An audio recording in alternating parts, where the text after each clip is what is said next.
Hi everyone, I'm Tiffany Jones. I am doing my presentation on my report about the multi-generation implications of knowledge transferring for the state of Tennessee Department of Corrections.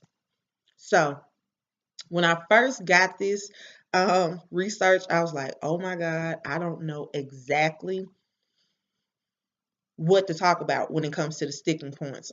Shaw actually talked about a lot of good sticking points that did stick out with the state of Tennessee, especially in the Department of Corrections where I work, human resources.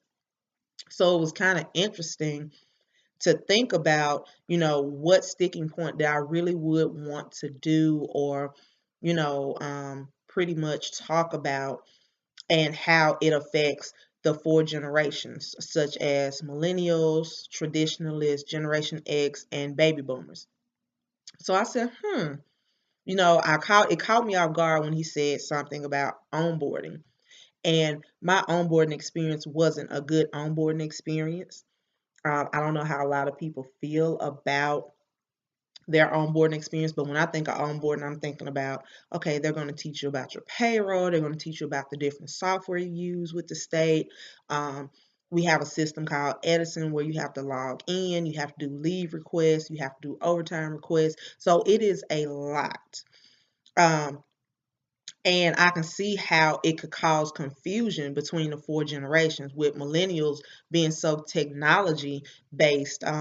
We really do understand and it's not hard for us to pick it up. But far as traditionalists and baby boomers, um, they really looked at it like, we don't want that, we don't need it, we can just do manual. And I found it interesting that even though they've had knowledge training on Edison, they really didn't get it.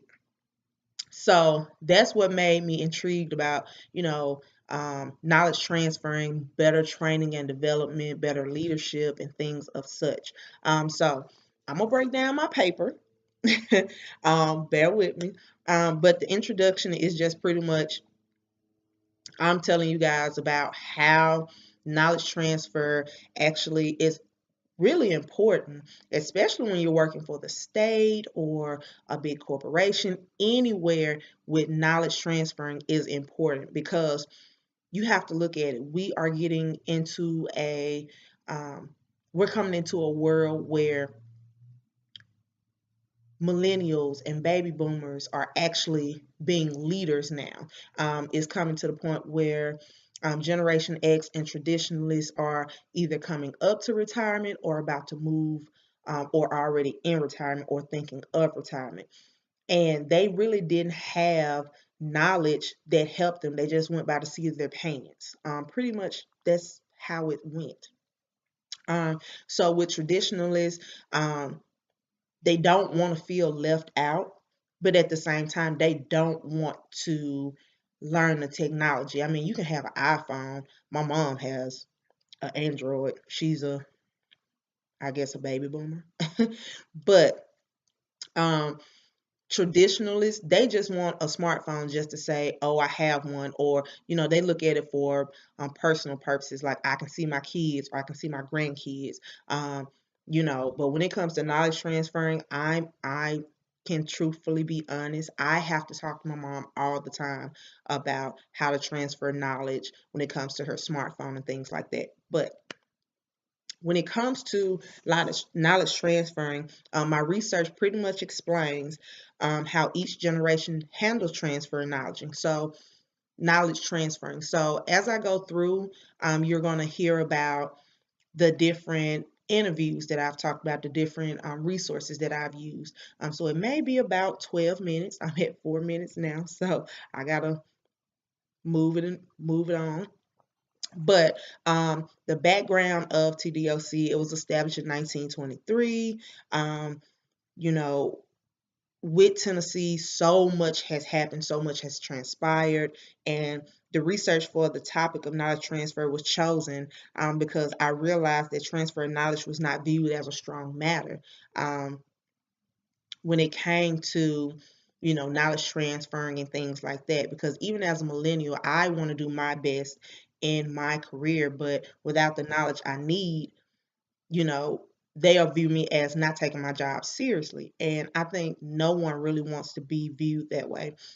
Even in my interviews, when I interview the traditionalists, they don't feel as if they are given too much attention, given enough attention. They feel disrespected. They feel like they're the leaders of the pack, so they should have the first say so on how they feel and things like that.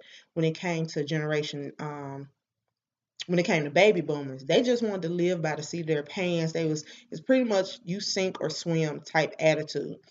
I showed you the basics, everything else you figure out. Um, and it's sad because I actually work with a lot of baby boomers, and when they don't get their job done, they blame it on Generation X or millennials. So it's real interesting. Generation X, they're kind of like a younger version of millennials. They were there when technology was taking off and things like that, but they haven't got a chance to actually step into leadership roles just because baby boomers um, don't give them enough to do, if that makes sense. So I think Generation X should actually be the people that are able to transfer the knowledge because they're right up under baby boomers. So the people in the state that are baby boomers, Generation X relies on them when it comes to leadership and knowledge and things like that. And with baby boomers, it's like, oh, this is what we did on paper, but I have no clue on how to do this technology wise. So it's kind of it's kind of funny, but it's kind of sad at the same time. The literature that I picked were different literatures from Forbes and different other authors and things like that, and it talked about the different skill types that you can use when it comes to transferring knowledge. The biggest thing I learned were the 5 steps when working through the knowledge transferring. Shaw talked about, the acknowledging, the resolving, the leverage, the flexing, things like that. And all of that is really, really important because you pretty much are connecting the sticking points that he's talked about. You're connecting that trust, you're connecting communication, respect, loyalty, and those are just some of the sticking points that Shaw talks about. And I think all of that actually transpires into each other because in order to be able to transfer that knowledge to someone else, they have to really look up to you. I don't want knowledge from anyone that's figure it out on your own, or oh, I really didn't pay attention to this. You'll have to figure that out on your own. No one wants that, especially millennials, because I feel like we have a point to prove because we're not always taken seriously. um, so with my literature review, I talked about a lot of common methods of knowledge transferring. um, I talked about how to optimize transferring internally and externally. So internally, TDOC actually has a department, and they do different programs. Whereas we have a FMLA training, we have a workplace harassment training, we have a Edison training, which is our software where you log in and you do your different requests and you set up your accounts and things like that. But as I listened to it, I found out that a lot of people don't understand it. And it's kind of confusing, but you have to work at it. And a lot of the traditionalists, as well as baby boomers, they just throw their hands up with it. They don't want anything to do with it. They throw it off on Generation X or millennials. Most likely, the millennials are the ones that work it out. Um, their knowledge transferring, as far as I do time and labor, it is totally unorganized. It's kind of unprofessional.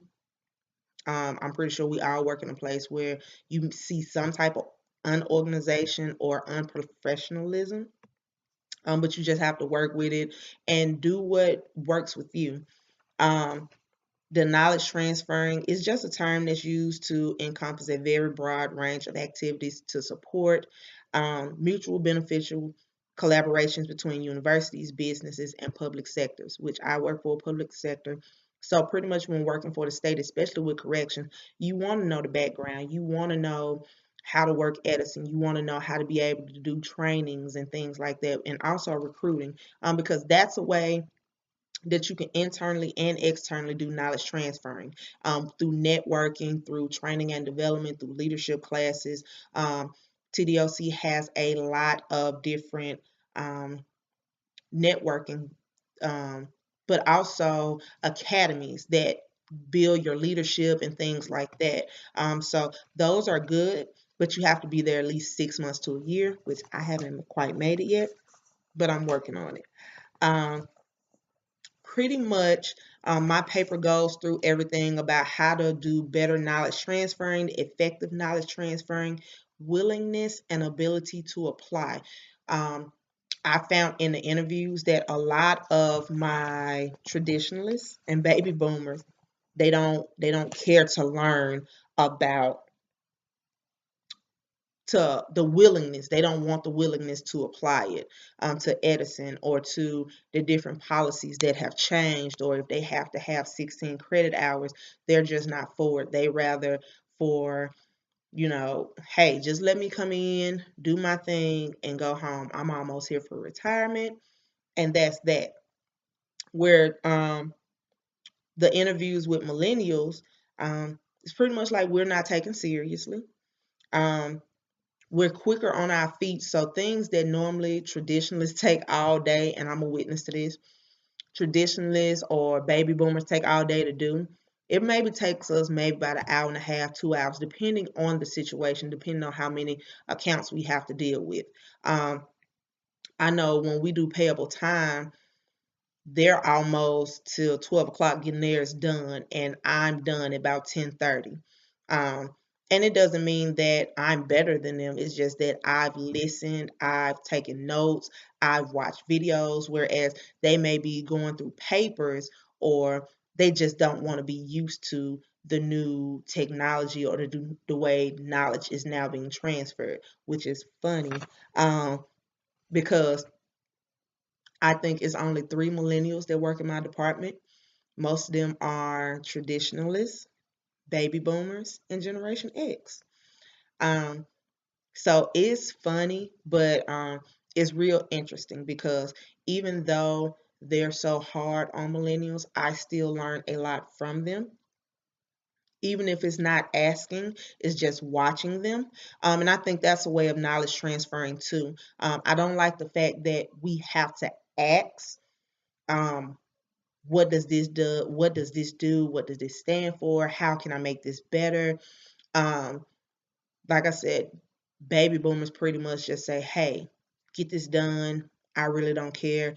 And I've been there where I haven't been trained on something and I had to teach myself because someone wanted an answer and they deserve the answer. Pretty much human resources is a customer service base. You want to make sure that your employees are satisfied when it comes to, especially when it comes to time and labor, if their overtime is in and things like that. And those are the challenges that I've had to overcome when it comes to being able to, tell someone, hey, you need to flex your timesheet, or hey, you need to put in an overtime request.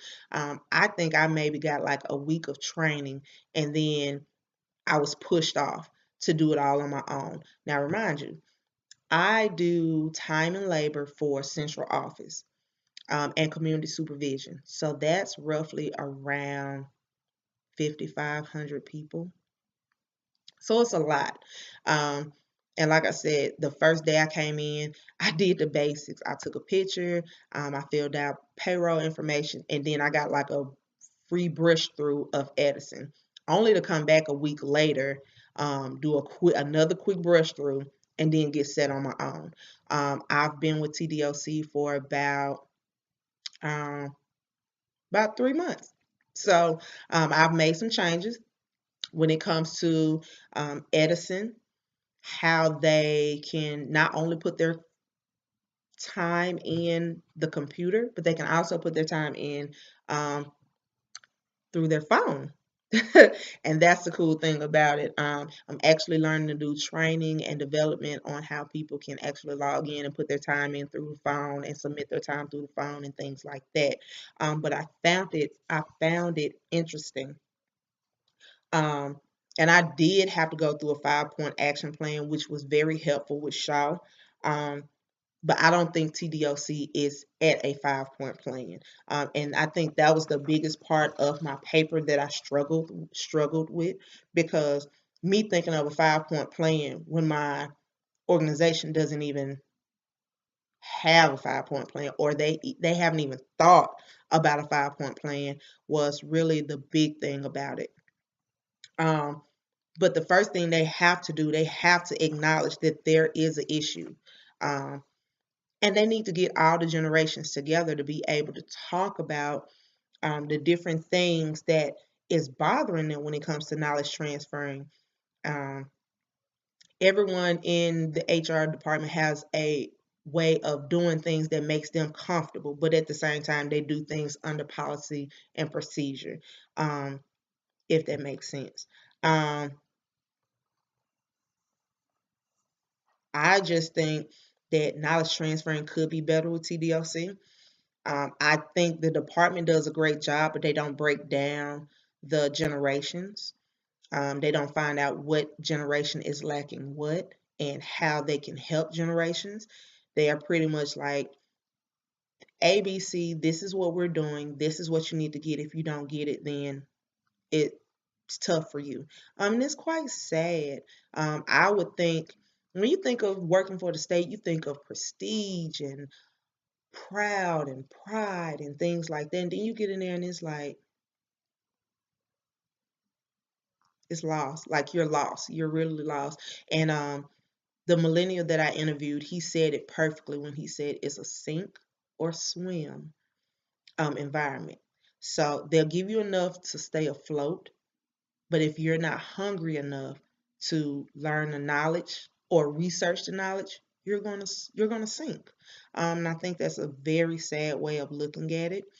Um, But in my research paper, it does talk about the different references, um, about how to manage people from 5 generations, the different um, 6 key steps, like motivating, incentives, things like that. It talks about a lot of that, but I really, really, really enjoyed the book, for the simple fact is I saw how each sticking point connected to each other. Communication builds trust, trust builds respect, respect builds loyalty, loyalty helps you better perform with knowledge transferring, because that person respects you and listens and is loyal to you, so therefore you're able to communicate where they can understand and you're more patient with that person. I think the biggest thing is each generation has to be open-minded about the fact that you can learn something from each generation. As the old saying is, even the teacher was once a student. And I think a lot of people forget that even in leadership, they have to remember you wasn't always a leader. You used to be a follower. Um, and I think that's the biggest step that we need to learn, especially with TDOC and knowledge transferring. You have to find out, when you were a follower, what was that leader doing? Okay, so now that I'm a leader, let me follow as a traditionalist for a day. Let me follow as a baby boomer for a day. Let me follow as a generation Xer for the day. Let me follow as a millennial. And once you do that research and you find out what's the key issues, then I think TDOC can break down and come up with knowledge transferring programs or software that can help each generation to build as one, where there is mutual respect and mutual loyalty and mutual communications. Without that, I don't think right now that TDOC is where they need to be. I do think in the future they will get there. It's going to take time, but I most definitely think it's worth it. Uh, so I have did about almost 20 minutes. I didn't think I could talk that long, but I'm glad I did. I want to let you know that I really truly enjoyed your class. It really opened my mind and had me thinking about things, especially when I'm at work. But once again, My name is Tiffany Jones, and I did my research paper on the implications of multi-generations of knowledge transferring for State of Tennessee Department of Corrections. Thanks.